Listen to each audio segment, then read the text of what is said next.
जो टकराव आपने मध्य प्रदेश के सीहोर में देखा वही हो रहा पश्चिम बंगाल में भी, जहां बाबरी के नाम को लेकर पहले हंगामा हुआ और अब हो रही है राजनीति।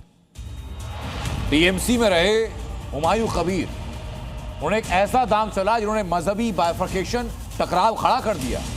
16 दिन पहले उन्होंने बाबरी मस्जिद का मुद्दा उछाला। 6 दिसंबर तारीख तय की थी उन्होंने वहां पर बाबरी के शिलान्यास के लिए। अब हुमायूं कबीर ने अपनी नई पार्टी, जिसका नाम रखा है जनता उन्नयन पार्टी, ये बना करके मुस्लिम वोट को साधने का एक फॉर्मूला अपना लिया है और दावा है आगामी विधानसभा चुनाव में खुद किंग मेकर बनने का। और निशाने पर हैं मुख्यमंत्री ममता बनर्जी।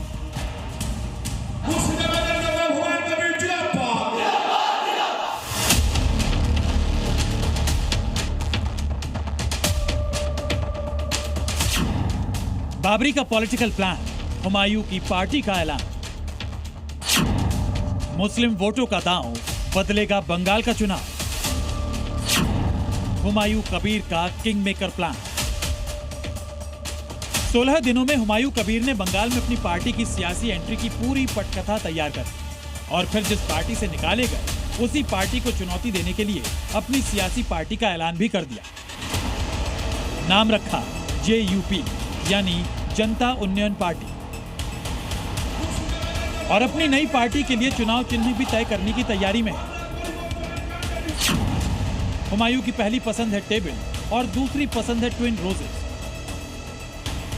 हुमायूं कबीर की पार्टी का भी नाम ही फाइनल हुआ है और अभी से ही हुमायूं ने 7 उम्मीदवारों के नाम पर मोहर भी लगा दी है और ममता बनर्जी को खुली चुनौती दे डाली है कि दीदी की पार्टी यानी TMC इस बार 100 सीटों के अंदर ही सिमट जाएगी।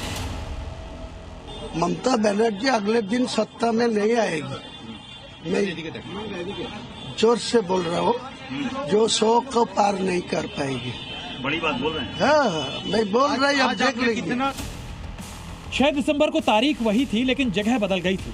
इस बार बाबरी का मुद्दा उत्तर प्रदेश में नहीं पश्चिम बंगाल में बना था और इस सियासी विसात की पहली चाल चली थी हुमायूं कबीर ने। लेकिन 16 दिन पहले बाबरी मस्जिद की नींव रखने का दावा करने वाले हुमायूं कबीर का असली मकसद सामने आ गया। मकसद धर्म नहीं, सत्ता है। लक्ष्य इबादत नहीं, वोट बैंक है। हुमायूं ने भली अपनी पार्टी लॉन्च कर दी है और हिंदू मुसलमान सबके लिए काम करने का दावा कर रहे हैं, लेकिन एजेंडा सिर्फ एक है। जी न्यूज से बातचीत में हुमायूं कबीर ने कहा कि मेरा बाबर से कोई लेना देना नहीं, लेकिन बाबरी बनाकर बाबर से अच्छा काम किया था, इसलिए मैं बाबरी का निर्माण करवाऊंगा। देखिए, बाबर के साथ मेरा कोई लेना देना है ही नहीं। वो बाबर भारत का सम्राट, वो आग्रासी था, वो कोई गंदा काम किया, उनको साथ में ही कोई लेना देना है ही नहीं। लेकिन बाबर एक पवित्र मस्जिद बना के गया। वो मुसलमान को नमाज अदा करने का, इबादत करने का जाएगा। ये मस्जिद तोड़ा गया 1992 6 दिसंबर। हुमायूं कबीर हर मंच से बाबरी बनाने की कस्में खा रहे हैं, लेकिन इसके लिए अपनी शर्तें वो पहले ही बता चुके हैं। हुमायूं कबीर साफ कर चुके हैं कि मुसलमान मुझे वोट देंगे तभी बाबरी बनेगी। बीजेपी TMC कभी बाबरी नहीं बनने देगी। हमें कम से कम 90 सीट जीतनी होगी। सत्ता पर नियंत्रण के लिए 90 विधायक जरूरी। हमारी पार्टी जीतेगी तभी बाबरी मस्जिद बनेगी। हमें वोट नहीं दिया तो बाबरी का दान बेकार चला जाएगा।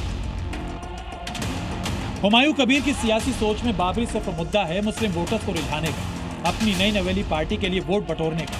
यही वजह है कि हुमायूं कबीर ने अपनी सियासी स्क्रिप्ट का दूसरा चैप्टर आज नई पार्टी के ऐलान के दौरान पढ़ा। यानी मुसलमानों के उत्थान के लिए हुमायूं कबीर ने पहले बाबरी विवाद को सुलझाया और अब सियासी पार्टी बनाकर उसका फायदा उठाएंगे। ब्यूरो रिपोर्ट, जी मीडिया।